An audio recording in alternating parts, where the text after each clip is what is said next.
Last thing that I want to show you is the difference in the different kinds of line tools in Google Draw. If you click on a regular line, it will make a lovely straight line for you. And you can change the color of your line and the thickness of your line, just like we do with any other shape outline. But there's more. Next to the line tool, there's a drop-down menu.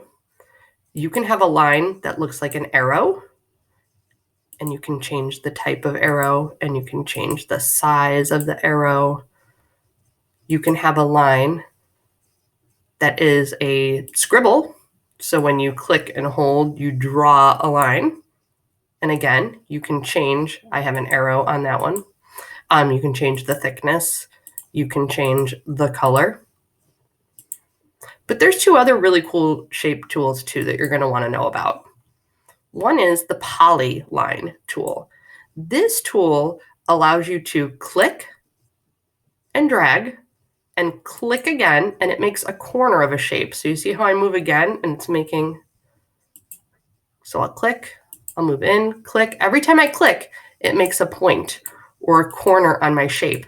And I need to go all the way to the end and reconnect to the end. And then when I click, the shape finishes. It closes up and I can fill it. So I can use my other tools like fill in, I can change the outline, I can make it thick, I can rotate it, I can do all those things now, but I've created this custom pointy geometric kind of tool. Also, if you want to delete any shapes, just click on it and hit your backspace button or your delete button, and you can get rid of stuff. So I'll just click, delete, click, delete, click, delete. I'm going to show you the last kind of line tool that I really love and I use all the time. That's the curve tool. The curve tool works just like the polyline tool where you click and then you drag and you click again. But now when I move my line, instead of creating a pointy shape, it creates a curved line. So when I click again, it curves some more and some more and some more. So I don't get pointy edges. I get these sort of soft curved shapes. Now, I still have to end my shape where I began. So you notice when I get close, it almost like becomes a magnet and it ends. And then I can click one more time and it closes up my shape.